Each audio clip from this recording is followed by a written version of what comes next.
தொடர்ந்து திரு ஓ பன்னீர்செல்வம் அவர்களுடைய பேட்டி தொடர்பாக மயிலாப்பூர் தொகுதியினுடைய சட்டமன்ற உறுப்பினர் திரு நடராஜன் அவர்கள் அழைப்பில் இருக்கிற அவரிடம் கேட்கலாம். வணக்கம் திரு நடராஜன். தற்போது திரு ஓ பன்னீர்செல்வம் அவர்களுடைய பேட்டி நேற்றைய பேட்டியிலிருந்து ஒரு மாறிய ஒரு நிகழ்வாக இன்றைக்கு அரசியல் அரங்கிலே பார்க்கப்படுகிறது. குறிப்பாக சசிகலா அணியினர் இதனை திரு ஓ பன்னீர்செல்வம் அவர்கள் பின்வாங்குகிறாரோ என்கிற சந்தேகத்தை எழுப்புகிறார்கள். உங்களுடைய பார்வை திரு பன்னீர்செல்வம் அவர்களுடைய பேட்டி தொடர்பாக? வணக்கம்.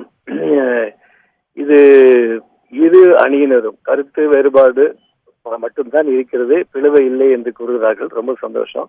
அந்த இரு அணியினரும் ஒன்றுபட வேண்டும். அது அதற்கு பேச்சுவார்த்தை உடனடியாக துவங்கப்பட வேண்டும்.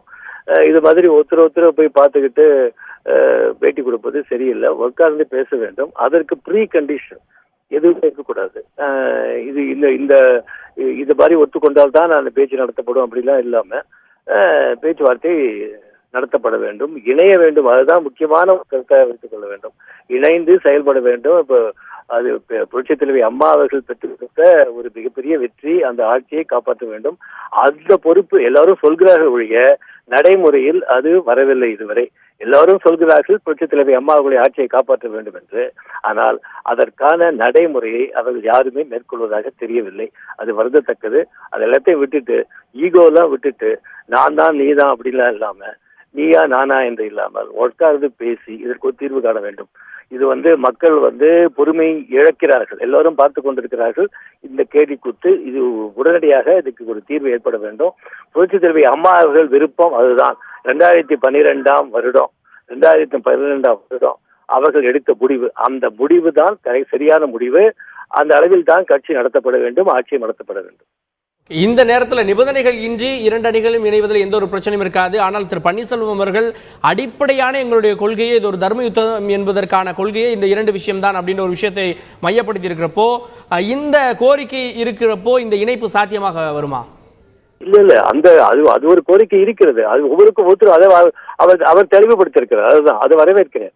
அவர் எங்க மனசுல என்ன இருக்கிறது பட்டவர்த்தனமா சொல்றாரு. இது சரிதானே, அதுல தவறு இருக்குது. அது ஒன்றும் கண்டிஷனா சொல்லலையே. இதெல்லாம் இருக்கு, இதுதான் எங்களுடைய ஒரு அடிப்படை, அதுதான் அவங்களுடைய விருப்பமும் கூட. பேச்சு நம்ம நடத்துவோம், அப்ப என்ன நடக்குதுன்னு பார்ப்போம். ஆனா அதுதான் முக்கியம். இது இவர்களாக என்னுடைய யாருக்கும் அவர்கள் இந்த குடும்பத்தின் மீது தனிப்பட்ட முறையில் வேறு எந்த ஒரு பிரச்சனையும் கிடையாது. எல்லோரும் அவங்க மதிக்கிறார்கள். ஆனா இப்ப இருக்கக்கூடிய சூழலில் அவர்கள் ஒதுங்கி இருப்பதுதான் சரி என்பதுதான் படுகிறது. அதனை அவர்கள் ஏற்றுக்கொள்ள வேண்டும் பெருந்தன்மையோடு. இது தொடர்பான கேள்விகளை செய்தியாளர்கள் எழுப்பிய போது அமைச்சர்கள் பெரும்பாலும் இந்த கேள்விகளை தவிர்த்தார்கள். தினகரன் அவர்கள் ராஜினாமா செய்ய போகிறாரா, சசிகலா அவர்கள் ராஜினாமா செய்துவிட்டதாக செய்திகள் வருகிறது என்ற போது அமைச்சர்கள் இந்த கேள்விகளை தவிர்த்தார்கள். சிலர் இந்த கேள்விகளுக்கு மழுப்பலான பதில்களை கொடுத்தார்கள். அப்படின்னால் அவர்களை ஓரம் கட்டக்கூடிய வேலைகளில் சசிகலா அணியினர் ஈடுபட்டிருக்கிறார்களா? இல்ல இது அவர்களுக்கு அவர்களுக்கு எதனால் சொல்கிறார்கள் தெரியவில்லை. ஏன்னா எப்படி எந்த சூழ்நிலையில் எப்படி என்ன ஏற்படும் அப்படிங்கிறது தெரியல. இப்ப இந்த பிரச்சனை வந்ததற்கு காரணமே சில அமைச்சர்கள் சென்று இவர்கள் தான் முதலமைச்சராக வர வேண்டும் என்று பத்திரிகைகளில் கொடுத்ததுதான் ஒரு பிரச்சனையாக இருந்தது. அவர்கள் செய்தது தவறு.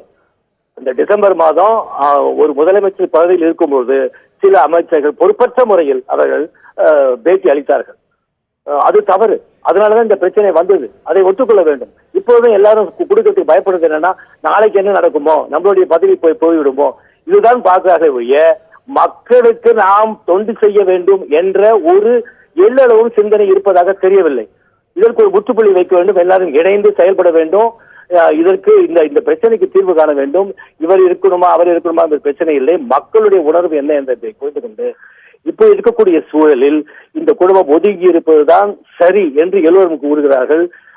அடிமட்ட கட்சி தொண்டர்களும் இருக்கார். அதில் பொறுப்பில் இருப்பவர்கள் நான் இரட்டையரைக்கு நான் துணை போகிறேன் என்று அவர்களுடைய நிலைப்பாடு எடுத்திருக்கிறார்கள் ஒழிய அடிமட்ட தொண்டர்கள் எல்லோரும் அவர்களுடைய ஒருமித்த கருத்து என்னவென்றால் இந்த ஆட்சி நல்ல முறையில் நடைபெற வேண்டும், இப்படித்தான் இருக்க வேண்டும், இவர்தான் இருக்க வேண்டும் என்று அந்த கிடையாது. ஆனால் புரட்சித் தலைவி அம்மா அவர்கள் 2012 என்ன கூறினார்களோ, எந்த நிபந்தனையின் அடிப்படையில் இந்த குடும்பத்தை சேர்த்துக் கொண்டார்களோ அந்த அடிப்படை நிச்சயமாக காப்பாற்றப்பட வேண்டும் என்று எல்லா மக்களும் கூறுகிறார்கள். அதை நாம் ஏற்றுக்கொள்ள வேண்டும்.